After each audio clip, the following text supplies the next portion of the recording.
Hello, BookTube. I was talking to an old friend of mine the other day, academic, who also does the occasional, like most academics, she's been approached to do occasional book reviews, freelance book reviews. And in the course of the conversation, she said something remarkable.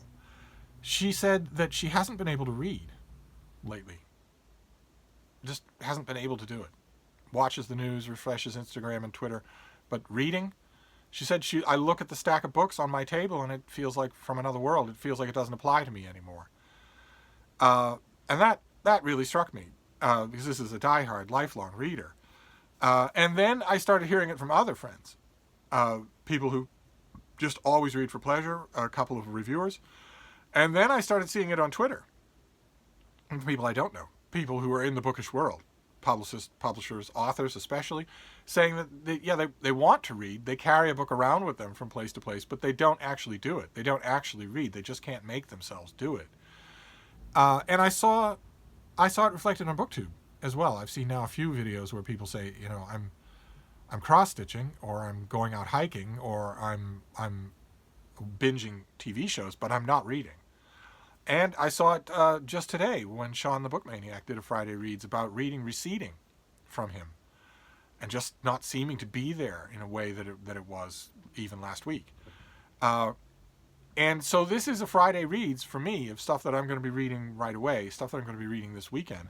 But it's also a check-in because I'm really curious to know if this is happening to you. Are you finding that the ultimate solace, the heart and soul of BookTube reading is not helping or is not possible? Sorry. This has been going on for a couple of hours now where Frida just cannot settle. She just cannot make... She's been doing this for much longer than usual.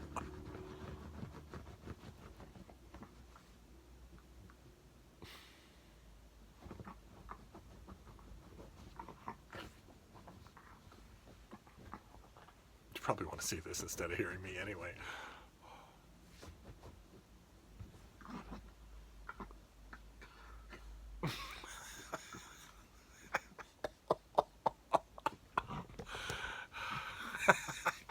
Anyway, I want to know if this is happening to you as well.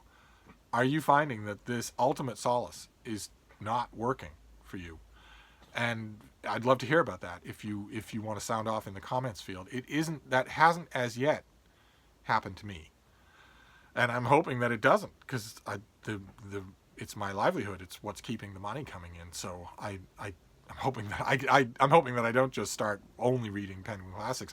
I have never yet encountered in my life a problem, personal or otherwise, that wasn't helped by that Penguin wall. Even when all other books fail, I've never encountered yet a time when that failed me, and I don't expect that this will be the time. I've actually had a few old friends of mine actually say that to me, say where I've wondered, well, am I going to lose this yen to read? Is it going to recede from me as well? I've had a couple of old friends say, well, you've already got your Penguins, so it's not going to recede completely. I'm hoping that it doesn't recede at all, but so far it hasn't. So I thought I would do a Friday Reads where I show you some books that I'm going to be reading and also check in on you, because that's worrisome. If books aren't helping, that's worrisome. I have yet to reach that point. Who knows if I will? But I want to show you. I've got 6 books to show you here. I haven't read any of them. They're all finished copies. They're all coming right up, and they all look interesting in a way. I'm hoping that some of them will seem interesting to you. The first one is a work of history. It's by Elizabeth Thompson, who is a leading historian of the modern Middle East and the Mohammed Farsi Chair of Islamic Peace at American University's School of International Service.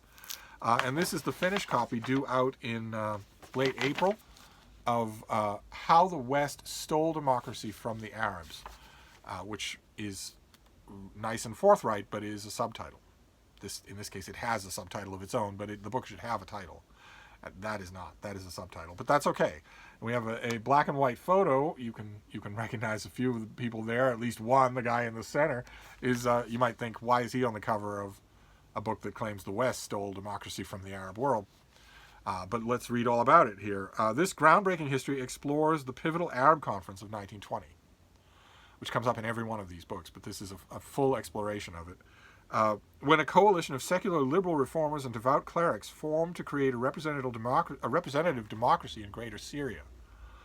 Instead, their hopes for an independent Arab state were shattered by the ultimate betrayal. Their former allies, Britain and France, carved up the Middle East and imposed a thinly veiled colonial rule. Thompson exposes this loss of democratic option in the Middle East, the effect of which continue to reverberate in the politics of the region today. When Europe's Great War engulfed the Ottoman Empire, Arab nationalists rose in revolt against their Turkish rulers and allied with the British on the promise of an independent Arab state. In October of 1918, the Arabs' military leader, Prince Faisal, victoriously entered Damascus and proclaimed a constitutional government in the independent Greater Syria. Faisal won American support for self-determination at the Paris Peace Conference. But other Entente powers plotted to protect their colonial interests. And it goes on. The pub sheet goes on to just enumerate some of those points, because I imagine not a lot of this history will be known to a lot of reviewers. But I know quite a bit about it. But I'm perfectly happy to learn more and to learn it, see it put differently. Years ago, I read a great biography of Prince Faisal that I think we might have seen it in my library tour last year for biography. It's just a fantastic book. If I remember, I'll link to my review of it down below. But this is going to be another study of that time. Prince Faisal will be all over this book. We'll start with a lot of other people. The period interests me enormously. So the subject matter interests me enormously. So this comes out in late April, but I'll be reading it this weekend now that I have the finished copy. And then we move on from there to Gothic fiction. I do have a sheet for this. This is by Danielle Trusoni. Danielle Trusoni is the author of Angiology. A lot of you will know her for that. You'll know that in the cover of that book, even if you haven't read it. This is The Ancestor by Danielle Trusoni. A bewitching Gothic novel of suspense that plunges readers into a world of dark family secrets and the mysteries of human genetics and the burden of family inheritance. And it starts off, like so many Gothic stories do, especially contemporary ones, with an unlooked-for inheritance. Let's see here. It feels like a fairy tale when Alberta Monti receives a letter addressed to Contessa Alberta Montebianco at her Hudson Valley, New York home that claims she inherited a noble title, money, and a castle in Italy. While Alberta is more than a little skeptical, the mystery of her aristocratic family's past and the chance to escape her stressful life as a luxury holiday in Italy is too good to pass up. At first, her inheritance seems like a dream come true. A champagne-drenched trip on a private jet to Turin, lawyers with lists of artwork and jewels bequeathed to her, a helicopter ride to an ancestral castle nestled in the Italian Alps, a portrait gallery of ancestors Alberta never knew existed, and a cellar of expensive vintage wine for her to drink. But her ancestry has a dark side, and soon she learns that her family history is particularly complicated. As she begins to unravel the Montebianco secrets, she begins to realize her true inheritance lies not in a legacy of ancestral treasures, but in her very genes. So, is there going to be some vaguely supernatural element to this, or is it going to be that the genes connect her with a horrible person in the past? I guess we'll have to see, and it'll be, if the author does a good job, it'll be revealed piecemeal and very expertly throughout the course of this thing. So, I'm always up for a good, solid, atmospheric Gothic. They don't tend to work on me the way they do on so many readers who love them so much that something seems to be missing in my reading of them, but I'll take it. Then this next one is a spy thriller by a very young author. Let's see here. Get where I need to be. That is our author. But let's see. Okay, here we go. This is A Shadow Intelligence, and it's by Oliver Harris. He's got surveillance cameras on him, and he's got a bullseye on him. Let's see here.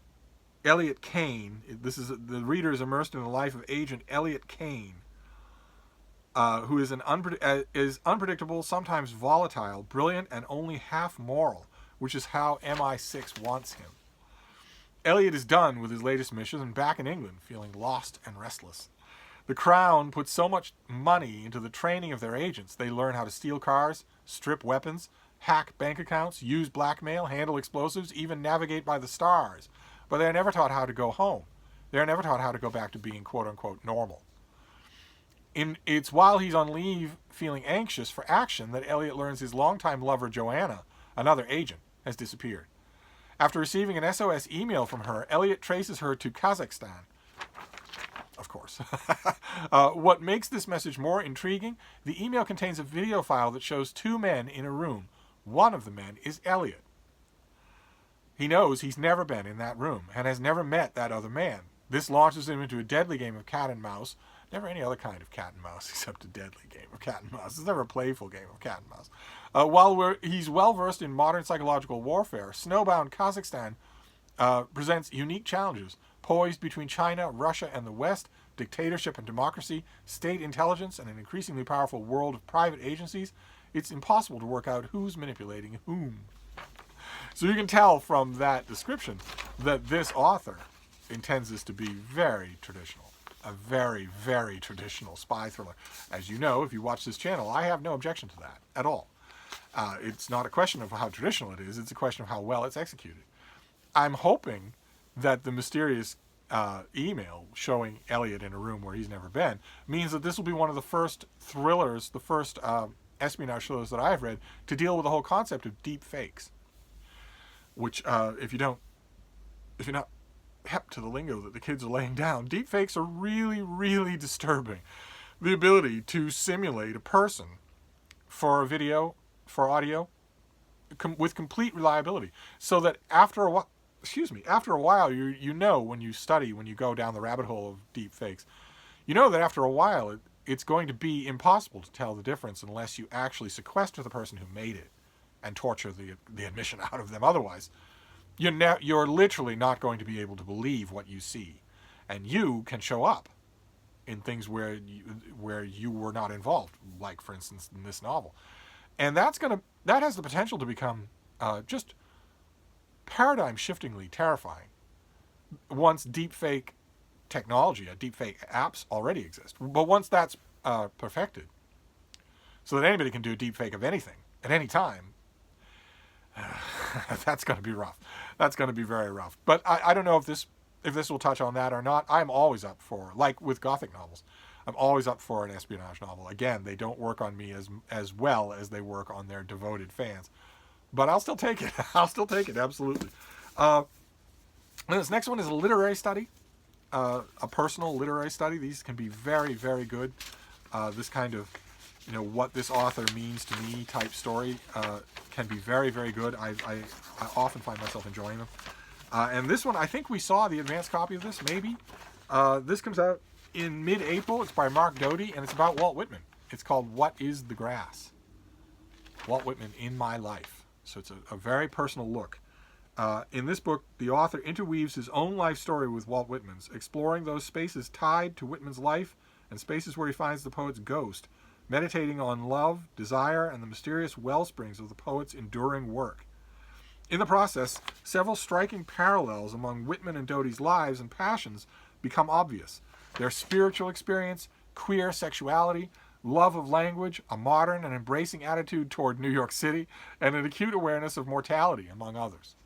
So you see what I mean? This is like Rachel Cohen's Austin Years, or a bunch of other books where the person looks at their own life through the prism of an author who's meant an enormous amount to them. These can be very, very good. Let's see here. Okay, so this got blurbs by Tracy Smith and Andrew Solomon. And the author Mark Doty is the author of more than 10 volumes of poetry and 3 memoirs, as well as a book about craft and fiction called The Art of Description, World into Word. He is a professor at Rutgers University and lives in New York City. And this is, did I mention when this comes out? Yeah, mid-April. This comes out in mid-April, and I'm all for it. Absolutely all for it. I periodically revisit Walt Whitman in my Penguin Classics, and I'll always end up liking him more. I find more and more to him. About 40 years ago, that wasn't the case. For about 40 years ago, I was perfectly willing to say there's nothing here at all, because there's no structure here at all. Because I love Longfellow. Because I love structure. I love John Greenleaf Whittier. I like structure in my poems. I like to be able to look at something, at a poem, and say, well, this has a rhythm, this has a scansion, and it takes a lot of expertise to do this effectively. I could not do this. Browning can.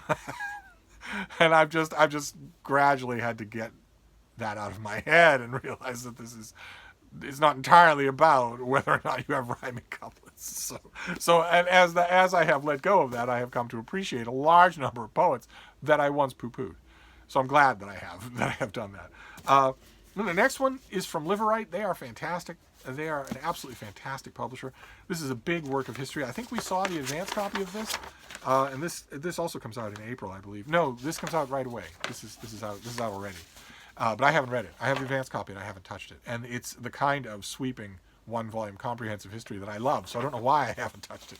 But this is by Helmut Walser Smith. This is Germany, a nation in its time. Because no matter what's happening in the news, my ongoing lifelong quest to somehow, someday, understand the Germans goes on. And that's what this is. This is a study of a nation. This book is a remarkable 500-year national synthesis that challenges our traditional perceptions of Germany's conflicted past. Expansive in its scope, the book starts with the creation of the nation in 1500, when porous empires, indistinct dynastic territories, and small city-states blanketed the land, and when Germany was but a confederacy of duchies and principalities. Contrary to public opinions, Smith, the chair of history at Vanderbilt University, shows that Germany's early history was largely peaceful, and that the disastrously violent ideology of German nationalism was only incubated far later. Smith's aim, then, is to rephrase the question of what makes Germany, Germany. It is the rabid, warlike nation. Is it the rabid, warlike nation that murdered 6 million people? Or the Pacific, 21st century democratic model for the world? Thus, the various forces of many different Germanys come alive as the author juxtaposes the land that produced Goethe and Rilke with a Nazi regime that carried out genocide on a scale never seen before. So I would imagine, I haven't even looked at the table of contents of this. Isn't that terrible? I would imagine that there's a huge amount on... Yes, okay, part 4 is called The Nationalistic Age and spans from 1914 to 1945. So that's one part out of 5. It sounds fascinating to me, and I gobble this stuff up anyway. I just haven't got to this yet, so I will be doing it this weekend. And then the last thing, I guess you could say that we're going back to spy fiction, but not really. Not really. No matter what the hopeful description of the book might claim, this is just popcorn. And it's my kind of popcorn. I absolutely love it. This comes out soon, I would imagine. Yeah, April 7th. This is Nightshade. This is a new Alex Rider novel. There's our hero, parachuting into some danger or other. This is by Anthony Horowitz, and I love the Alex Rider series. I just think it's fantastic. Let's see here. Following the shocking events of Never Say Die, Alex Rider's world has changed. His biggest enemy, the evil organization known as Scorpia, has been destroyed. Alex is hoping his life can finally go back to normal, that he can go to school and spend time with his friends, but very quickly everything changes. A new and dangerous criminal organization is rising, called Nightshade. When Alex discovered they planned a mysterious attack on London, he will stop at nothing to take them down. But protecting his home city means facing off against a ruthless new enemy and putting his life at stake again. And this time there's no one to save him if he makes a mistake. And he does often make mistakes. Alex Rider is a very human protagonist in this YA spy thriller. He's a very human protagonist, and as I wrote, Secret Weapon was the last book in this series, a collection of short stories that had appeared previously. And yeah, Never Say Die was the book before that. I reviewed Secret Weapon, and as I mentioned in that review, if I remember, I will leave a link to it down below. As I mentioned in that review, one of the obstacles that faces Alex Rider is that he is forever 15. He's not growing up.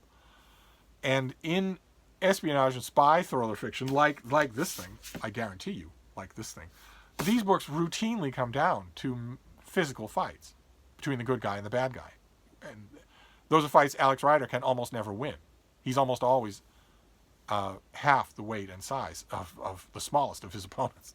And that makes these books, the fact that Alex Rider is still alive and kicking despite all that, makes these so much fun. They are so much fun. And plus, Anthony Horowitz is a terrific writer of this kind of popcorn fiction. Just terrific. And has proven in the years in between, there was a long hiatus of Alex Rider novels. And in that hiatus, he proved that he's really good at other kinds of writing too. So more power to him. So those are my Friday reads. These books are immediately on the launch pad. This is the new Alex Rider. I'm going to gobble this right up. And then, well, as long as I've got it here, A Shadow Intelligence, another spy thriller, only distinctly more adult. Then we have Germany, A Nation in Its Time. This is a big, comprehensive new look at the history of Germany. Haven't read a book like that in a while. What is the Grass? Mark Doty writing a very personal look at Walt Whitman.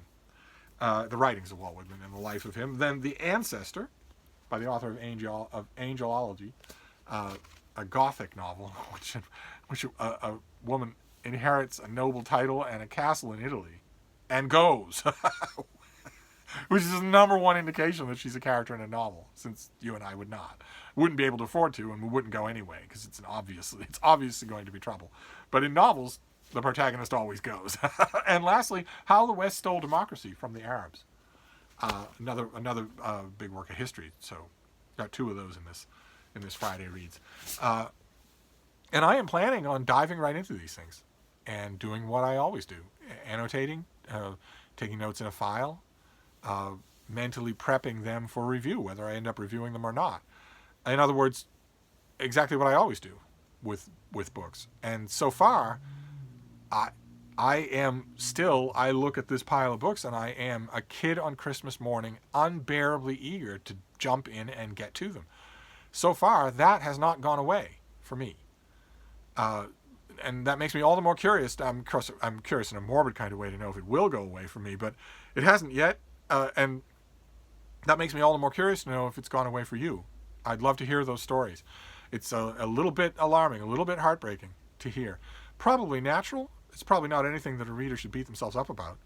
But I still want to hear it because this is unprecedented and completely communal. It is worth keeping in mind. We're all in this together. So we might as well share each other's stories. But anyway, I'm going to wrap this up for now. Just checking in. I hope you're all well, and I'll be back. Thank you, BookTube.